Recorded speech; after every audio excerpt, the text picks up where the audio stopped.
기도하겠습니다. 사랑과 은혜가 풍성하신 아버지 하나님, 당신께서 교회를 세우신 이유는 당신의 영광을 한없는 은혜 가운데서 진리로 드러내 주시기 위하여 교회를 세우신 줄로 믿습니다. 당신의 영광과 은혜가 우리 가운데 하나님이 원하시는 참된 뜻으로 들려지게 하실 때에 그 교회는 살아있는 하나님의 생명을 전해줄 수 있는 귀한 성도들의 모임이 되게 하실 줄로 믿습니다. 오늘도 저희들은 그 같은 은혜의 교회 그리스도 예수 안에 거한 자들로 살아가고 있사오니 이 교회의 머리 되신 그리스도 예수와 더불어 영원토록 종일토록 이 하루를 동거하며 동락하며 기뻐하며 즐거워하게 하여 주시옵소서. 예수님의 이름으로 기도하옵나이다. 아멘. 자, 오늘 하나님 말씀 같이 나누겠습니다. 어제 우리가 함께 다 나누지 못했던 말씀을 좀 나눕니다. 이사야 46장 5절부터 7절입니다. 이사야 46장 5절부터 7절입니다. 우리 함께 봉독하겠습니다. 너희가 나를 누구에게 비기며 누구와 짝하며 누구와 비교하여 서로 같다 하겠느냐?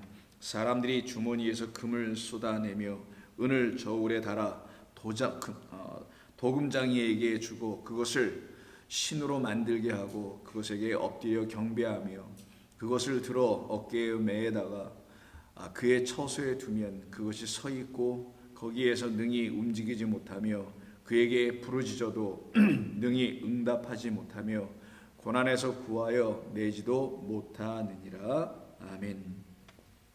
어제 우리는 이 말씀을 가지고 함께 하나님의 말씀 나누면서 은혜를 나누었습니다. 우리가 나눴던 말씀은 하나님께서 원하시는 당신이라는 참된 하나님을 우리가 알기 전에는 우리는 그 하나님을 우상으로 만날 수밖에 없게 되며 그래서 우리는 하나님을 온전히 경배하고 예배하는 자들이 되지 못하고 오히려 우리가 경배하고 예배한다는 우리의 헌신과 수고와 열심을 동원하여 우리는 하나님을 우상으로 만나게 되는 참 있을 수 없는 일이 우리 가운데 일어났었거나 일어날 수 있다라는 것을 말씀하신 것이었습니다. 그러나 하나님께서 우리에게 당신이 직접 찾아오시는 그 긍휼로 우리를 섬겨주심으로 말미암아 우리는 이제 하나님을 알아갈 수 있는 길이 그리스도 예수 안에서 열린 것이며 그래서 그리스도께서 그 길을 걸어가셨기에 우리도 그 길로 걸어갈 수 있도록 그가 놓으신 그 길을 우리는 따라 준행하게 되며 쫓아가는 우리 제자의 삶을 살아갈 수가 있게 된 것입니다. 그래서 우리는 하나님을 온전히 성경이 우리에게 가르쳐 주시는 우주를 지으시고 우리를 지으신 그 하나님으로 우리가 온전히 깨달아 알기 전에는 우리는 그 하나님을 섬길 수 없었으며 예배할 수 없었으며 경배할 수 없었음을 인정해야 합니다. 그러면 우리는 그 하나님을 만나기 전에 그럼 누구를 경배했을까요?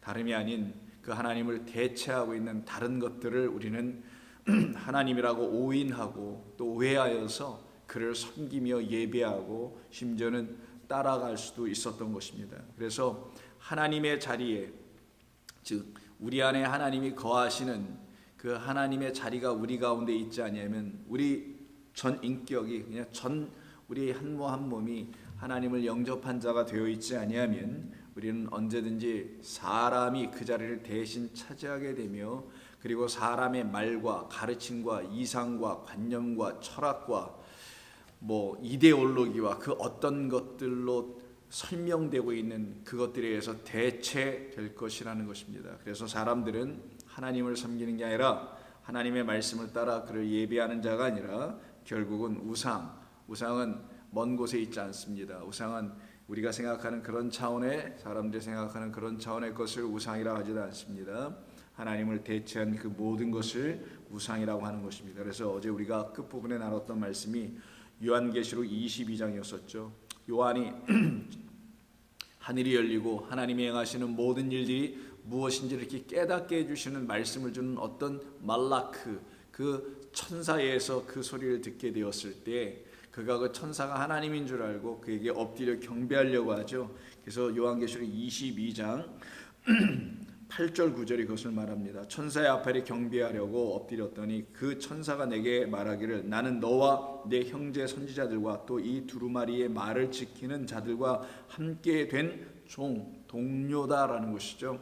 같은 자라는 것이죠. 그러니 나에게 그리하지 말고 하나님께 경배하라 하더라 라고 합니다. 그래서 참되신 하나님을 알아가게 되는 이 과정에서 그 하나님을 우리가 온전히 만나지 못하면 이와 같은 일이 벌어지더라는 거예요. 이런 일은 비단 요한계시록에서만 언급된 게 아닙니다. 이건 교회 안에서 늘 있을 수 있는 그런 문제이기도 하고 신앙생활하는 데 있어서 늘 발생할 수 있는 문제이기도 하죠. 그래서 여러분 잘 아시는 성령이 제자들에게 임하고 그리고 하나님을 온전히 예배하려고 하는 사람들에게 임한 이후에 베드로와 요한이 하나님의 놀라운 은혜의 기적의 이야기를 기적의 어떤 사건을 행하게 됩니다. 여러분 잘 아시는 사도행전 3장에 보면은 성전 미문 앞에 앉아 있는 구걸하는 자가 있었죠. 그를 나사렛 예수의 이름으로 일으켜 세우게 됩니다. 그때 많은 사람들이 달려오면서 그에게 그 베드로와 요한에게 다음과 같은 이야기를 합니다. 베드로가 이것을 보고 백성에게 말하되 이스라엘 사람들아 이 일을 왜 놀랍게 여기느냐 우리 개인의 권능과 경건으로 이 사람을 걷게 한 것처럼 왜 우리를 주목하느냐라고 합니다. 우리는 그냥 당신들과 같은 똑같은 성정을 갖고 있는 사람에 불과하다는 말이잖아요. 근데 왜 당신들은 하나님을 보지 않고 우리를 보느냐? 똑같은 것이었죠. 이스라엘 백성들은요, 이 말씀을 듣고 있었던 당시 유대교 안에 있었던 사람들은 똑같이 그와 같은 일들을 하고 말았던 것입니다. 그들은 늘 이렇게 그냥 보이는 것을 붙잡고 그 보이는 것 외에는 다른 것을 생각하지 못했던 그런 사람들이었던 것이죠. 바로 이것을 잘 설명하고 있었던 것이 사도행전 3장이었습니다. 그래서 사도행전 3장에 이 이야기가 어떻게 이렇게까지 진행되는지를 설명해 주는 3장 1절 이하에 보면 말씀드린 대로 나면서부터 걷지 못하는 자에 대한 이야기가 있어요. 3장 2절입니다. 나면서 못 걷게 된 이를 사람들이 메고 오니 이는 성전에 들어가는 사람들에게 구걸하기 위하여 날마다 미문이라는 성전 문에 두는지라. 그러니까 성전 입구 앞에 있었다라는 거죠. 아름다운 문이라는 미문 앞에 있었다라는 거예요. 근데 이 성전 문 안으로는 예배하는 자들이 들어갔었겠죠. 그런데 이 예배하는 자들은 이 안에 들어갈 때마다 이 남에서 걷지를 못하니까 자기 스스로 먹고 살아갈 수 있는 형편이 되지 못해서 그 앞에서 구걸하는 자라고 성경은 기록해 놓습니다. 그래서 그가 구걸했던 것은 그 사람들, 성전을 들락날락하는 사람들에게 구걸했다라는 것이잖아요. 여기에 중요한 포인트가 있습니다.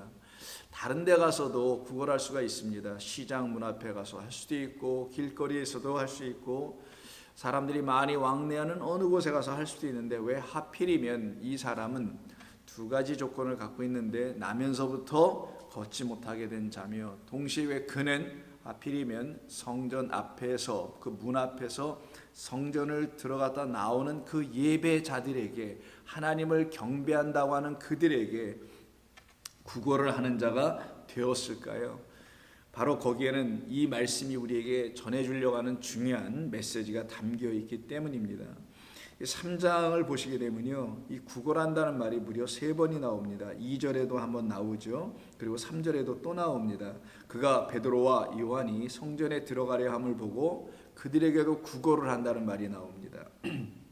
그때 그 구걸이 그런 구걸이 아니었음에도 불구하고 이 사람은 이 베드로와 요한에게 구걸을 하고 말지요. 그래서 이가 결국은 그 구걸이 어떤 구걸인지를 알지 못하여 자기도 그냥 구걸이나 하고 있으며 또 그 안진뱅이라고 하는 이 나면서부터 걷지 못하는 사람이 정말 구하여 얻으려고 하는 그것이 무엇인지를 알지 못하는 자들은 그에게 금 혹은 은이나 동이나 이렇게 던져주고 그냥 그 문으로 들어가거나 혹은 나오고 있었던 그들이 볼 때도 구걸이 무엇인지를 알지 못했었거든요. 여기 구걸이라고 사용되어 있는 이 단어는 구걸이라기보다는 마태복음 6장에 보면은 구제라는 말씀을 우리 주님께서 가르쳐 주시는 본문이 나오는 거 여러분 아실 겁니다. 너희는 구제할 때 이렇게 하라, 또 바리새인들처럼 외식하는 자들처럼 이렇게 하지는 말라라고 하시는 말씀을 여러분 들어보셨을 겁니다. 그때 사용된 그 구제가 오늘 여기 사도행전 3장에서는 구제라 번역하지 않고 구걸이라고 번역을 했는데 사실은 같은 단어 엘레이 모수네라는 단어입니다. 아시다시피 모수네라는 것은 엘레오스하고 슈네의 합성어죠. 엘레오스는 긍휼, 자비라는 뜻을 갖고 있고요. 수네는 이 안에 이런 뜻입니다. 그러니까 안에 있는 긍휼로라는 말이죠. 그러니까 안에 있는 자비로, 밖에 있는 게 아니라 안에 있는 것이라는 거예요. 중요한 이야기는 그것을 구했다라는 것입니다. 이는 나면서부터 스스로 걸을 수도 없을 뿐만 아니라 쓸 수도 없고 다른 사람의 도움이 없으면은 결단코 일어설 수조차가 없는 사람이었습니다. 이가 구하는 것은 일어서는 것이었겠죠. 누군가가 나를 일으켜 세우는 것이었을 겁니다. 근데 그 일으켜 세워주는 것을 아무도 해주지 않다 보니까 이 사람 스스로도 나는 아무도 나에게는 이렇게 일으켜 세워주는 일을 해줄 수 있는 사람이 없으니 나는 그냥 이렇게 앉아서 구걸이나 하고 있으면 되는 것인가 보다라고 아마 생각하며 살 수밖에 없었던 사람일 것입니다. 그런 그가 어느 날 베드로와 요한 이 두 제자는 바로 앞장의 2장에서 성령을 받은 사람들입니다. 이 사람을 만나게 됩니다. 그때 그 사람이 주목하여 베드로와 요한을 보죠. 이유는 그들에게서 금과 은이나 어떤 것을 좀 얻어볼까 해서 그를 바라보게 된 것이죠. 그러나 베드로는 요한과 더불어 그 사람에게 이렇게 말합니다. 6절 베드로가 이르되 은과 금은 내게 없거니와 내게 있는 이것을 내게 주노니 나사렛 예수 그리스도의 이름으로 일어나 걸으라 라고 합니다. 그러면 나사렛 예수 그리스도의 이름으로 일어나 걷게 하라라는 말로 인해서 이가 일어나 걷게 되지요. 그러면 이가 구했던 그 구제라는 것은 바로 나사렛 예수의 이름이었다라는 것을 말씀하려고 하는 것이겠죠. 그럼 나사렛 예수 그리스도의 이름이라는 것이 그 구제 안에 담겨있는 하나님의 긍휼하심이었다라는 거 아니겠어요? 즉 안에 있는 긍휼은 바로 그리스도 예수였다라는 것입니다. 그의 이름이었다라는 것이죠. 그의 이름이 아니고서는 결단코 나면서부터 안진뱅이 된 사람들은 일어날 수도 없고 걸을 수도 없다라는 것이죠. 그러면 나면서부터 서지 못하고 걷지 못한 사람, 이 한 사람의 이야기는 비단 이 한 사람의 이야기만은 아닐 것입니다. 이것은 공히 우리 모두를 놓고 말하는 것이죠. 성경에서 걷지 못하는 자를 이렇게 하나의 이야기로 삼아 우리에게 기록하여 전해주는 것은 이 세상의 모든 자는 자기들의 두 다리로는 걸어 설 수는 있을지 모르나 하나님이 원하시는 사람으로 세워질 수는 스스로 할 수 없다라는 것이죠.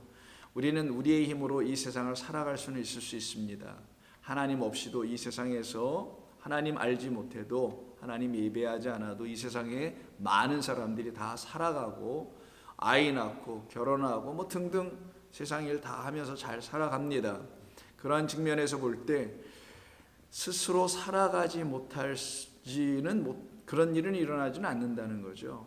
스스로 다 누구든지 걸을 수 있고요. 살아갈 수 있습니다. 그런데 성경이 말하는 서 있는다 혹은 걷는다 혹은 뛴다 달린다 라는 이 말이 담아놓고 있는 것은 하나님의 주시는 당신의 영 그 안에 있는 긍휼의 말씀 그 말씀만이 나에게 참으로 나를 사랑한다는 말이구나 라는 사랑의 이야기로 들려지는 그 말을 안에 있는 하나님의 긍휼이라고 하는 것이에요.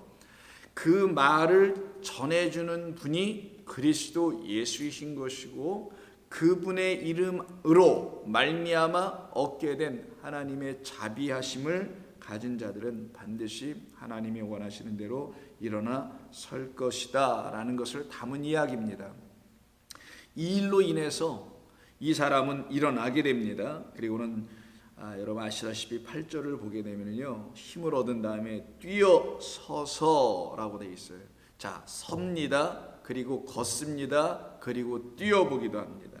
그리고 성전으로 함께 그들과 들어가서 걷기도 하고 뛰기도 하며 결국은 하나님을 찬송합니다. 하나님께서는 바로 이 사람처럼 우리 한 사람 한 사람 여러분 모두를 이렇게 세우시기를 원하시는 겁니다. 우리 스스로 쓰는 것은 이 세상, 이 땅을 살아가는 데는 가능할 수 있을지 몰라도 영원한 아버지 나라에서 살아가게 하지는 못하게 합니다. 하나님으로서 말미암지 않고는 우리에겐 그와 같은 일이 일어날 수가 없음을 말하는 것입니다. 그래서 하나님이 원하시는 참된 구제, 그 구제를 줄 수 있는 사람이 누구였느냐? 바로 성령에 감동되어 하나님의 말씀을 가지고, 그 하나님의 말씀이라는 것은 그리스도 예수님이십니다. 그를 소개해주고 전해주는 이 베드로와 요한을 통해서 이와 같은 일이 일어나게 된 것이죠. 그 이후로 이들은 복음을 전하는 일꾼들이 되고요, 이 복음을 들고 기쁨으로 세상에 나가서 하나님의 말씀을 전하게 됩니다. 그러니 이가 성전에 들어갔다 그랬잖아요. 그곳에서 찬송을 하죠. 그때 사람들이 10절에서 이렇게 얘기합니다. 그가 본래 성전 미문에 앉아 구걸하던 사람인 줄 알고 그에게 일어난 일로 인하여 심히 놀랍게 여기며 놀라니라 라고 되어 있어요. 그럼 이 사람, 이 구원받은 사람, 지금 일어선 사람, 이 사람이 그 성전으로 들어갔지 않습니까? 그럼 그 사람은 그 성전에 계속 있었을까요? 성경은 그 얘기를 하는 게 아닙니다. 지금 그가 평생을 베드로와 요한을 만나기 이전까지, 그리스도 예수님을 만나기 이전까지 그가 만났던 모든 사람들은 그냥 성전을 들어갔다 나왔다만 하는 사람들을 만났다라는 거죠. 그런 사람들에게서는 그를 미문에 앉아서 하나님의 그 구제를 기다리고 있는 그 사람에게 하나님의 구제를 줄 수 없었다라는 것이잖아요. 그들이 준 것은 바로 성전을 상징하고 있는 금과 은과 동으로 지어져 있는, 이게 다 돈이죠. 사실은 이게 다 물질이죠. 이게 다 사람의 힘 아닙니까? 세상의 권력 아닌가요? 사람의 힘, 물질, 권력, 그리고 거기에 인간의 마음의 욕심이라는 숨겨진 그 열심 같은 것들을 다 동원하여 만들어 놓은 것이, 또 만들어 세우고 지은 것이 성전인 것이잖아요. 그래서 그들이 이 사람에게 줄 수 있는 것은, 우리가 생각하는 구제는, 우리가 생각하는 도움은 이 금과 은을 주는 것이요라고 주었던 그 성전에 사람들에게서 구제를 받지 못했던 이가 그 성전에 그대로 남아있겠어요? 그는 그 성전이 바로 바벨론의 그 음녀가 주는 그 금잔에 거짓된 음행의 포도주를 마시게 하고 있는 그 성전인 것을 알았기에 거기서 나오겠지요. 그래서 하나님께서 그 하나님의 말씀을 가진 자들, 성령에 감동된 자들을 그 성전에 두지 아니하시고 성전에서 쫓겨 나가게 자꾸만 만드시죠. 그래서 사도행전을 보시게 되면은 5장 이후 7장서부터 점점점 유대 땅에서 사마리아로 쫓겨가고요, 사마리아에서 그 이방의 나라까지 쫓겨 나가는 것을 보죠. 그것은 곧 하나님의 말씀이 어디를 향하여 지향하고 있는지를 알려주는 것입니다. 그래서 여러분 잘 아시는 사도행전 13장을 보시게 되면은요, 사도행전 13장에 이와 같은 말씀을 우리가 접하게 됩니다. 사도행전 13장을 보게 되면은요, 바울이 그의 동역자 그 몇 사람과 더불어서 바나바 뭐 이런 등등의 사람들이 있죠. 복음을 전하러 비시디아 안디옥에 가서 말씀을 전하는 계기를 갖게 됩니다. 그때 16절에서 바울이 일어나서 손짓하며 말하되 이스라엘 사람들과 및 하나님을 경외하는 사람들아 들으라 라고 합니다. 무엇을 말하려고 했는가? 그리스도 예수입니다. 그의 이름을 전하는 거였었죠. 그만이 하나님의 말씀을 갖고 오신 하나님의 아들이라고 전합니다. 그래서 그를 놓고 다윗의 후손이라는, 다윗의 아들이라고 좀 설명하죠. 그래서 22절에 보시면 사울은 패하고 다윗을 왕으로 세우시고 증언하여 이르시되 내가 이새의 아들 다윗을 만나니 내 마음에 맞는 사람이라 내 뜻을 다 이루리라 하시더니 하나님이 약속하신 대로 이 사람의 후손에서 이스라엘을 위하여 구주를 세우셨으니 곧 예수라 라고 합니다. 그가 오시기에 앞서 세례 요한이 먼저 회개의 세례를 이스라엘 모든 백성에게 전파하니라. 그때 25절에서 바울은 이렇게 복음을 전합니다. 요한이 그 달려갈 길을 마칠 때에 말하되 너희가 나를 누구로 생각하느냐? 나는 그리스도가 아니라 내 뒤에 오시는 이가 있으니 나는 그 발에 신발끈을 풀기도 감당하지 못하리라 하였다라는 세례 요한의 말을 사도 바울이 어서 인용을 하며 말하는데 어떤 말과 결부시켜 말을 하냐면 세례 요한은 그에게 주어진 달려갈 길이 있었던 사람이었다라고 말합니다. 누구에게나 인생에는 그들에게 정해진 각자에게 정해진 길이 있습니다. 그 길은 우리 영원하신 하나님께서 그리스도 예수라는 그 생명의 길로 말미암아 구원받은 이후로 하나님의 뜻 가운데서 자기에게 주신 삶의 길은 이것을 통하여 하나님께서 영광을 나타내게 하시려고 하셨구나, 하나님의 영광을 드러나게 하셨구나라는 걸 깨달은 그것을 놓고 말하는 겁니다. 그럼 세례 요한에게도 마찬가지로 그의 길이 있었죠. 그것은 바로 주님이 오시는 그 길을 평탄케 하기 위해서 광야에서 외치는 자의 소리의 삶을 살아가는 그 길입니다. 그 길을 달려갑니다. 그 달려간 끝에 그가 만난 게 뭡니까? 목배임을 당하는 것이죠. 그것을 놓고 사도 바울은 그가 달려갈 길을 마칠 때에 그가 목배임을 당하기 전에 말하되 뭐라고? 너희가 나를 누구로 생각하느냐? 나는 그냥 세례 요한이다라는 거예요. 나는 그리스도가 아니라 내 뒤에 오시는 분이 그리스도다라고 합니다. 이게 성도의 삶입니다. 성도는요, 자기를 이끌어 주신 그분이 누구인지를 명확하게 알고 그분을 전하는 자로 살아가는 것입니다. 여러분들이 바로 그와 같은 사람들로 부름받은 성도들인 것을 여러분 잊지 마셔야 합니다. 여러분들의 삶의 끝에 여러분들이 외치고, 물론 그 전에도 수없이 외치시지만 선포하시고 알리고 복음 전하시지만, 여러분의 삶의 끝에서 여러분들이 그 내가 붙잡고 또 나를 붙잡으시고 나를 인도하셨던 그분은 그리스도 예수님이십니다라고 이렇게 다음 세대에게 던져주고 넘겨주고 가는 것을 복된 삶이라고 하는 것입니다. 바로 그와 같은 삶을 살아가는 자들에게 하나님께서는 그들에게 주시는 사명을 하나님은 당신의 능력과 섭리 가운데서 다 성취하게 하십니다. 그러니 그건 우리가 해야 할, 성취할 수 있는 일이 아니요, 우리는 하나님이 주신 그 삶 속에서 하나님의 인도하심에 따라서 하나님이 이루시는 대로 가는 삶을 살게 되겠죠. 그것을 자유한 삶이라고 합니다. 자기의 힘과 생각으로 살아가면은 그건 자유하지 못하게 됩니다. 사도 바울은 사도행전 20장 24절에서 내가 달려갈 길과 주 예수께 받은 사명 곧 하나님의 은혜의 복음을 증언하는 일을 마치려 하면은 나의 생명조차 조금도 귀한 것으로 여기지 아니하였다고 합니다. 이때 이가 달려간다는 말을 쓰죠. 좀 전에 13장에서도 말했습니다만 이때 달려간다라는 것이 트래커라고 하는데요. 이 트래커는 영어로 말하면 여기서 나온 게 이제 트랙이라는 단어죠. 그래서 운동장 이렇게 한 바퀴 두 바퀴 도는 거 있죠. 그걸 트랙이라고 하죠. 그 트랙이라는 말이 이제 헬라어 트래커에서 나오는데 이게 경주라는 겁니다. 출발하는 어떤 점이 있을 거고 그 다음에 마치는 점이 있겠죠. 그 한 바퀴든 열 바퀴든 주어진 대로 도는 것이 그 위에서 뛰어야 할 어떤 선수가 반드시 해야 할 일이죠. 마찬가지로 바울은 그것을 비유로 삼아서 우리 한 사람 한 사람의 성도들 안에서도 같은 일이 일어난다는 거예요. 우리는 성도라는 이름을 갖기 이전에, 즉 그리스도 예수로 말미암아 참된 구원입니다. 하나님의 긍휼을 얻은 자가 되기 이전에는 이 세상이 만들어 놓고 우리에게 만들어 주어 가져보라고 했던 그 이 세상의 트랙, 그 경기장 운동장을 수없이 돌고 돌았던 사람들입니다. 그냥 계속 돌았던 것이죠.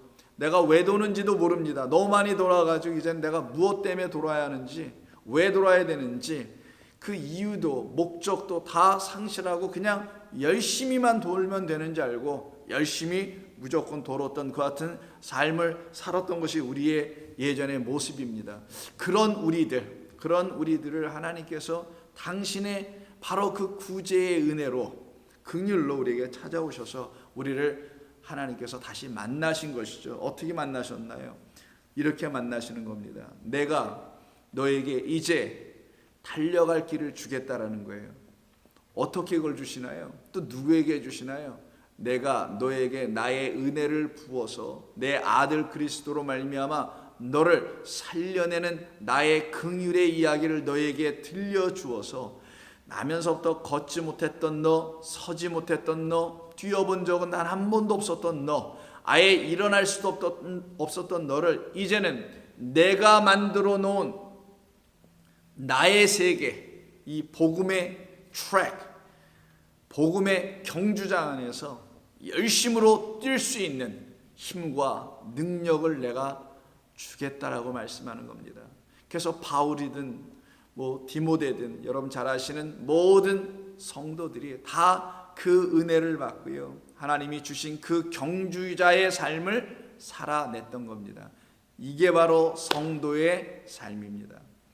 바로 성도라는 이름을 갖기 전에, 그리스도인이라는 이름을 갖기 전에는 세상의 경주장 안에서 열심히 헛되게 뛰었었으나 이제 거기서 부름을 받아 나온 이후에 하나님이 허락해 주신 그리스도 예수의 복음이라는 경주장 안에서 주님이 주시는 성령의 감화와 감동과 깨우침과 섬기심을 통해서 우리의 힘으로 뛰는 것이 아니요 일으켜 세워주신 그분의 능력과 그분의 손에 붙잡혀서 뛸 수 있는 자들이 되는 것입니다. 이게 바로 성전 미문에서 그리스도의 복음을 갖고 있는 베드로와 요한을 만났던 바로 그 이름 없는 사람, 바로 우리의 한 사람을 말하는 것입니다. 그때 이후로 우리는 뛸 수 있었던 것입니다. 헛된 발걸음이라 헛된 수고가 아니라 하나님의 생명의 이야기를 안에 담고 그리스도 예수, 그리스도와 주님과 함께 그 경주의 삶을 살아가게 되죠. 이 일은 반드시 마침이라는 게 있습니다. 모든 경주가 시작, 그 선이 있으면 마침이라는 선도 있겠죠. 바로 그 마침의 선까지 달리는 것이 성도의 삶입니다. 그래서 24절에서 내가 달려갈 길과 주 예수께 받은 사명, 곧 하나님의 은혜의 복음을 증언하는 일, 그것을, 그 사명을 마치려 하면은 나의 생명조차 조금도 귀한 것으로 여기지 아니하노라. 이때 생명은 푸시케를 말합니다. 하나님께서 주신 참된 생명인 푸뉴마를 갖고 있기 때문에 내가 혹은 이 세상이 인간이 말하는 생명이라는 말, 그 푸시케는 내게는 이젠 더 이상 의미가 없어졌습니다. 그래서 나는 그거보다 더 위대하고 비교할 수도 없는 새로운 생명인 영, 하나님의 영을 갖고 그 생명 때문에, 그 생명이 또 나에게 가르치는 은혜의 복음 때문에 나는 이 경주자의 삶을 마치려 합니다. 이게 바로 사도 바울의만의 이야기가 아니라 우리 모든 성도들의 이야기 아닐까요? 그래서 사도 바울인 고린도 교회를 향하여 쓴 첫 번째 편지인 고린도 전서에서 9장입니다. 이런 말을 합니다. 19절 이하 쭉 보면은 나는 유대인에게도 혹은 헬라인에게도 그 누구에게도 나라는 존재를 제시하여 내가 스스로 그들에게 그리스도의 복음이 전파되고 전달되는데 걸림돌이 되지 않기 위하여 나를 유대인을 얻고자 할 때는 유대인처럼, 헬라인을 그리스도의 백성으로 삼기 위해서는 헬라인처럼 나를 어디에든지 다 열어놓았다라는 말을 쭉 합니다. 더 나아가서는 21절 이하에 율법 없는 자에게는 내가 하나님께 율법 없는 자처럼, 도리어 그리스도의 율법 아래에 있는 자이나 율법 없는 자와 같이 된 것은 율법 없는 자들을 더 얻고자 하려 함이라. 약한 자들에게 내가 약한 자와 같이 된 것은 약한 자들을 얻고자 함이요 내가 여러 사람에게 여러 모습이 된 것은 아무쪼록 몇 사람이라도 구원하고자 함이니 내가 복음을 위하여 모든 것을 행함은 복음에 참여하고자 함이라. 운동장에서 다름질하는 자들이 다 달릴지라도 오직 상을 받는 사람은 한 사람인 줄을 너희가 알지 못하느냐. 너희도 상을 받도록 이와 같이 다름질하라라고 합니다. 그 상은 우리 모두에게 주시는 생명의 면류관입니다. 이기기를 다투는 자마다 모든 일에 절제하나니 그들은 썩을 승류자의 관, 월계관이죠. 옛날에 마라톤 하는 사람들이 뛰면은 그런 관을 얻고자 하되 그건 다 썩잖아요. 얼마 지나면 다 마르고 부서지고 하지 않습니까? 그런 관을 얻고자 하되 우리는 썩지 아니할 것을 얻고자 한다라고 합니다. 사도 바울은 이 썩을 것과 썩지 않을 것을 여러 군데에서 잘 말한 적이 있습니다. 즉 하나님의 말씀이죠.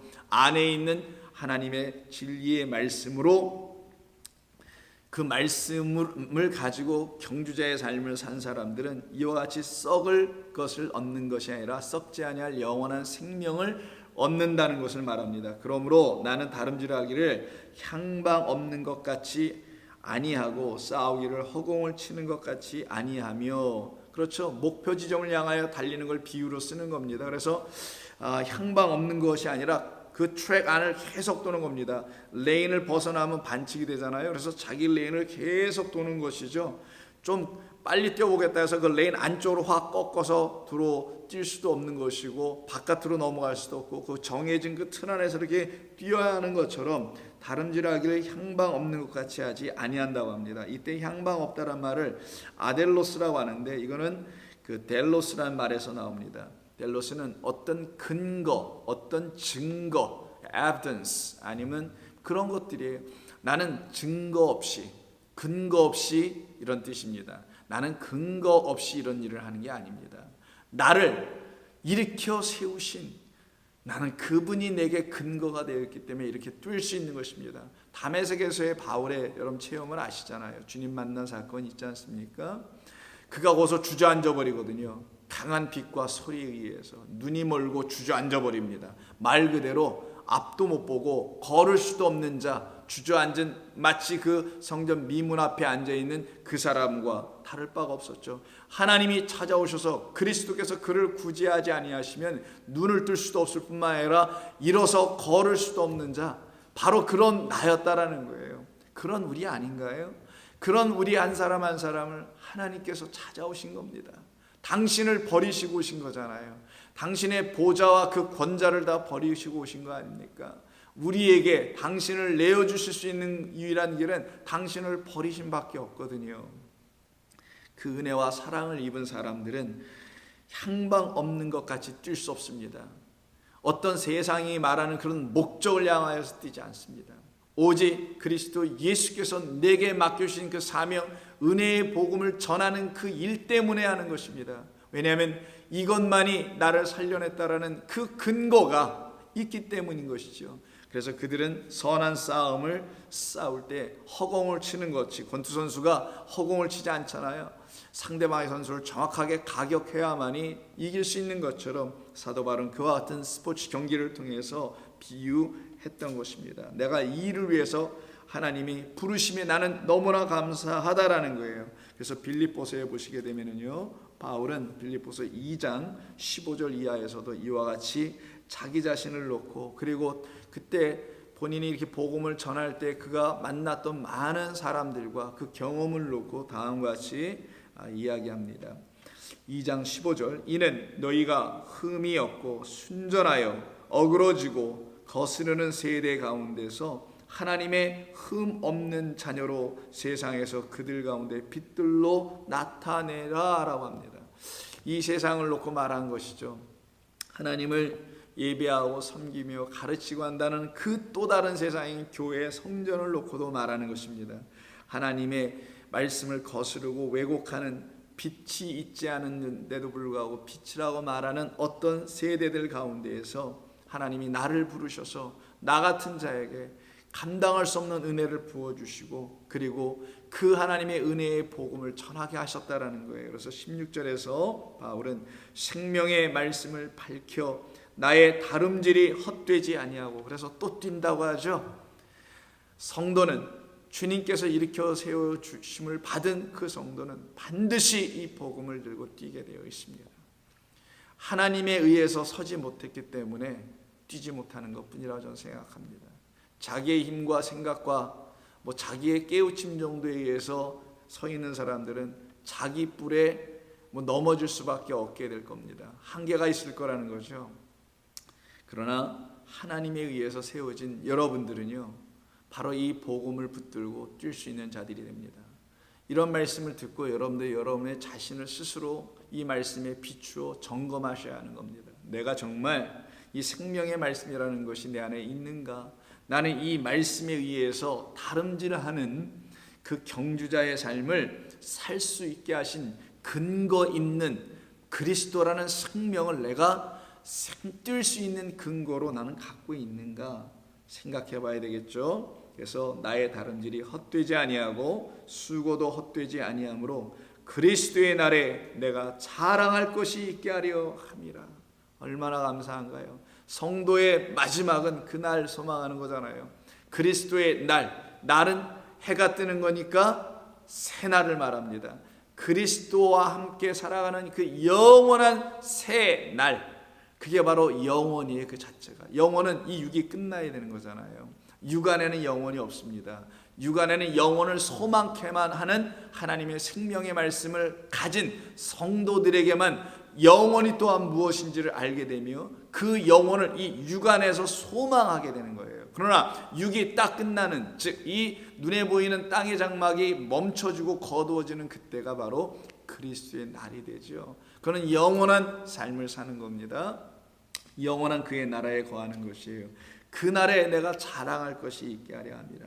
감사한다는 것이죠. 찬양한다는 것이죠. 나를 자랑하는 게 아닙니다. 우리 자신을 자랑하는 게 아니라 당신으로 인하여 내가 이렇게 됐습니다. 그래서 그분을 자랑하는 걸 영광 돌린다고 하죠. 만일 너희 믿음의 제물과 섬김 위에 내가 나를 전제로 드릴지라도 나는 기뻐하고 너희 무리와 함께 기뻐하리니 이와 같이 너희도 기뻐하고 나와 함께 기뻐하라. 성도는 이걸 억지로 하는 게 아니란 말이에요. 하나님의 말씀을 가지고 살아가는 것이 억지로 될 일이 아니죠. 어거지로 막 우격다짐으로 해서 될 일도 아닙니다. 이것은 오직 그리스도로 말미암는 은혜와 성령의 인치심을 통하여 우리의 눈과 귀와 마음이 열려 진리의 하나님이 우리 가운데 거하실 때만이 가능해지는 겁니다. 그래서 이것을 젊은 종 아들이라고도 불렀었죠. 디모데에게 쓴 두 번째 편지인 디모데후서 4장에서 바울은 다음과 같이 자기의 삶의 끝부분에, 그도 아까 세례 요한을 얘기할 때 그가 달려갈 길을 마칠 때 그가 말한 것은 나는 그리스도가 아니요 그리스도는 예수님이십니다 라고 말했던 것처럼 우리 또한 그런 삶을 살아가고 있는 것이고요. 또 바울도 그렇게 살았었습니다. 그래서 디모데후서 4장 6절 이하를 보시면은 5절부터 보죠. 그러나 너는 모든 일에 신중하여 고난을 받으며 전도자의 일을 하며 내 직무를 다하라. 경주자의 삶을 잘 살아라는 거죠. 전제와 같이 내가 벌써 부어지고 나의 떠날 시각이 가까워졌도다. 나는 선한 싸움을 싸우고 나의 달려갈 길을 마치고 믿음을 지켰으니 이제 후로는 나를 위하여 의의 면류관이 예비되었다라고 합니다. 여러분, 이게 바로 썩지 아니할 영원한 면류관, 의의 면류관이니까 그리스도께서 갖고 계신 그 상이죠. 그건 우리를 복음으로 구원해내신 일입니다. 나는 그 상을 받은 자라는 거잖아요. 하나님의 복음이 나를 구원했다라는 말입니다. 그래서 나는 그 금메달 같은 상을, 월계관 같은 그 상을 받았다라고 지금 비유로 설명하는 겁니다. 그래서 의의 면류관이 예비되었으므로 주 곧 의로우신 재판장이 그날에 내게 주실 것이며 내게만 아니라 주의 나타나심을 사모하는 모든 자에게 도니라 라고 말합니다. 이것을 위하여 성도는 뛰는 겁니다. 이것을 위하여 성도는 그 길을 걸어갈 수 있도록 하나님께서 여러분 한 분 한 분을 성전 미문 앞에 앉아 있었던 우리, 하나님을 알지 못하여 사람이 가르쳐준 우상이란 여호와 하나님을 잘못 섬기고 있었던 우리, 그래서 그 사람이라 섬기고 있었던 우리를 하나님께서 불쌍히 여겨주셔서 그 가운데서 그리스도 예수 이름으로 다 복음으로 일으켜 세우시고는 우리로 하여금 일어났으니 이제는 그 복음과 함께 걸어가며 복음과 함께 기뻐하며 복음과 함께 삶을 통한 경주제의 삶을 완성하게 하시는 것이 우리 아버지 하나님의 뜻이었던 것입니다. 이것이 지금 여러분 앞에 놓여져 있는 것이며 여러분은 그 길을 지금 걸어가고 있습니다. 그런데 이 일이 여러분에게만 있지 않습니다. 모든 주님을 사랑하는 모든 주님과 함께 동행하는 모든 사람들에게 다 이 일이 나타납니다. 그래서 히브리서 12장 1절 2절을 보시면 다음과 같은 말씀으로 우리만이 아니라는 것을 알려줍니다. 이 말씀은 우리에게는 늘 동역자들이 있다라는 것이죠. 같은 마음, 같은 생각을 갖게 해주시는, 같은 깨달음 안에 있게 해주시는 같은 성령을 마신 자들을 12장 1, 2절에서 이렇게 말씀합니다. 이러므로 우리에게 구름같이 둘러싼 허다한 증인들이 있으니 모든 무거운 것과 얽매기 쉬운 죄를 벗어버리고 인내로서 우리 앞에 당한 경주를 하며라고 하죠. 여러분, 운동선수가 100m, 200m, 1000m, 1000m를 뛰는데 무슨 가방 하나를 메고 뛰는 사람 못 보셨죠? 이게 성도라는 겁니다. 성도는 하나님께서 그의 어깨에 있는 짐을 벗어내게 하십니다. 바로 우리 어깨에 사람이 지어진 멍에를 끊어내 주시고 그리스도께서 주시는 당신의 멍에, 그 멍에는 와서 배우라는, 그래서 배우고는 쉼과 안식을 주게 하는 그 가벼운 멍에, 이건 보이는 멍에가 아니에요. 이건 우리를 가르치시는 성령이 우리를 인치시고 당신의 멍에라는 것을 상징으로 하여 그리스도 안에 이렇게 묶어버리겠다라는 겁니다. 그래서 우리는 그리스도가 우리에게 이렇게 탁 붙어서 짝이 되어 있는 상태, 그 짝 대신 그리스도로 말미암아 뛰는 자들을 갖다가 짐 없이 뛰는 자들이라고 하는 거예요. 그런데 달리 뛰는 자들이 있죠. 그들은 어떤 사람들이냐, 여전히 무거운 것과 얽매이기 쉬운 것을 메고 뜁니다. 이것을 바로 죄의 짐을 지고 뛰는 자들이라고 하는 거예요.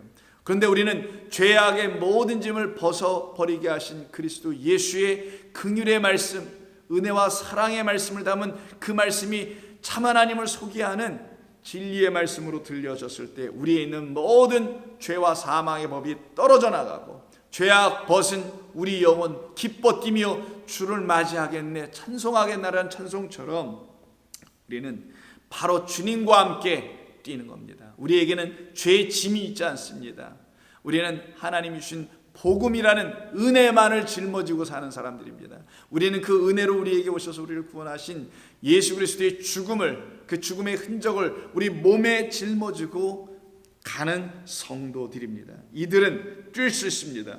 그들은 그들 앞에 놓여져 있는 하나님이 원하시는 그 경주, 복음으로 지어지고 복음이라는 하나님의 말씀이 되어가는 그 경주예요. 그래서 하나님의 말씀들이 다 되어가는 그 경주의 삶을 결국은 다 이루어내게 하십니다. 그리고 그들은 고백합니다. 2절, 믿음의 주여 또 온전하게 하시는 이인 예수를 바라보자. 그는 그 앞에 있는 기쁨을 위하여 십자가를 참으사 부끄러움을 개의치 아니하시더니 하나님 보좌 우편에 앉아 계셨느니라. 너희가 피곤하여 낙심하지 않게 하기 위하여 죄인들이 이같이 자기에게 거한 일을 참으신 일을 생각하라. 그래서 우리 성도는요, 자기의 힘으로 뛰는 게 아닙니다. 자기의 수고와 헌신과 열심으로 가지고 뛰면은 그거는 여전히 금잔에다가 음행의 포도주를 담아주는 거짓된 성전의 그 음료가 주는 그 물을, 말씀이라는 거짓된 물을 계속 마시는 자로 살아갈 수밖에 없게 됩니다. 그러나 이제 그 미문 앞에 앉아 있다가 하나님의 긍휼만을 기다리다가 그리스도 예수의 복음 안에 담겨있는 하나님의 자비하심이 무엇인지를 깨달은 성도는 나에게 짝이 되어 오셔서 나를 당신의 멍에 안으로 같이 이렇게 묶어주시고 그리고 나의 모든 죄짐을 다 떨어버리게 하시고 나를 자유케 하시고 나를 평안케 하신 그리스도 예수로 말미암아 내가 알게 된 영원하신 하나님만이 나의 짝이었구나. 그는 나를 지금도 사랑하시는구나. 그는 나를 영원토록 사랑하시고 영원토록 나를 지키셨구나 라는 걸 깨달은 사람들은 오늘 본문 46장 5절을 다시 한번 생각하게 될 것입니다. 너희가 나를 누구에게 비할 수 있는가? 너희가 누구와 짝할 수 있는가? 누구와 비교하여 서로 같다 할 수 있겠는가? 그렇습니다.